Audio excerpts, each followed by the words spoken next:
नरेंद्र मोदी यांनी देशाचे पंतप्रधान म्हणून पहिल्यांदा शपथ घेतली त्याला आज 26 मे 2026 रोजी 12 वर्ष पूर्ण होत आहेत. देशात पेट्रोल डिझेलच्या वाढलेल्या किमती, रुपयाची घसरण, भ्रष्टाचार, घोटाळे यावरून तत्कालीन यूपीए सरकारवर टीकेची झोड उठवत भाजपनं सत्ता मिळवली. नरेंद्र मोदींनी अच्छे दिनचं स्वप्न देशाला दाखवलं. त्यानंतर सलग तिसऱ्यांदा ते देशाचे पंतप्रधान बनले. तिसऱ्या कार्यकाळातील 2 वर्ष पूर्ण झाली आहेत. दरम्यान मध्य पूर्वेतील युद्धामुळे गेल्या 3 महिन्यांपासून भारतासह जगात ऊर्जा संकट निर्माण झालंय. भारतात इंधन तेलाच्या दराचा भडका उडाला असून महागाई वाढलीय. आता यावरून विरोधक पंतप्रधान नरेंद्र मोदी यांच्यासह भाजप आणि एनडीए सरकारवर टीका करत आहेत. पंतप्रधानपदाची नरेंद्र मोदी यांनी शपथ घेतली तेव्हा देशात पेट्रोलचे दर सरासरी 71 रुपये प्रतिलिटर आणि डिझेल 55 रुपये प्रतिलिटर इतकं होतं, तर कच्च्या तेलाचे दर $99 प्रति बॅरल होते. तेव्हाही रुपयाची घसरण झाली होती. डॉलरचे मूल्य 59 रुपयांच्या आसपास होते. गेल्या 12 वर्षात कच्च्या तेलाच्या किमती 2016 आणि 2020 या वर्षात कमी झाल्या. तेव्हा पेट्रोल डिझेलच्या किमतीतही घसरण झाली होती.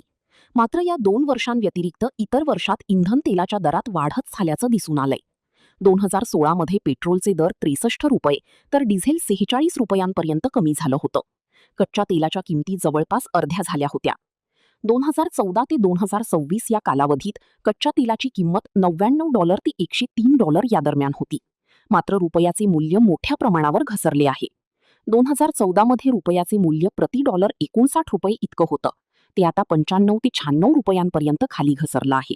यामुळे भारतात आयात महागली आहे. 2016 मध्ये कच्चे तेल $45 प्रति बॅरल इतकं खाली घसरलं होतं, तर 2020 मध्येही कच्च्या तेलाच्या किमतीत घसरण झाली होती. पण पेट्रोलवर कर वाढवल्यानं त्यात किंमत कमी झाली नाही. 2022 मध्ये कच्च्या तेलाच्या किमतीत मोठी वाढ झाली. त्याशिवाय लागू केले कर, कच्च्या तेलावर प्रक्रियेचा खर्च आणि रुपयाचे अवमूल्यन यामुळे इंधन तेलाचे दर जवळपास शतकाच्या उंबरठ्यावर होते. गेल्या 4 वर्षात कच्च्या तेलाच्या किमतीत चढ-उतार झाले तरी इंधन तेलाच्या किमतीत बदल केला गेला नव्हता. इराण-अमेरिका युद्धामुळे हॉर्मुझच्या सामुद्रधुनीतून वाहतूक ठप्प झालीय. परिणामी कच्च्या तेलाच्या पुरवठ्यावर परिणाम झालाय. कच्च्या तेलाची किंमत 2014 ला $100 होती आणि आताही ती $100च्या आसपास आहे. मात्र रुपयाचे अवमूल्यन, कर, कंपन्यांचा नफा यामुळे पेट्रोल डिझेलच्या किमती 2014च्या तुलनेत जास्त आहेत.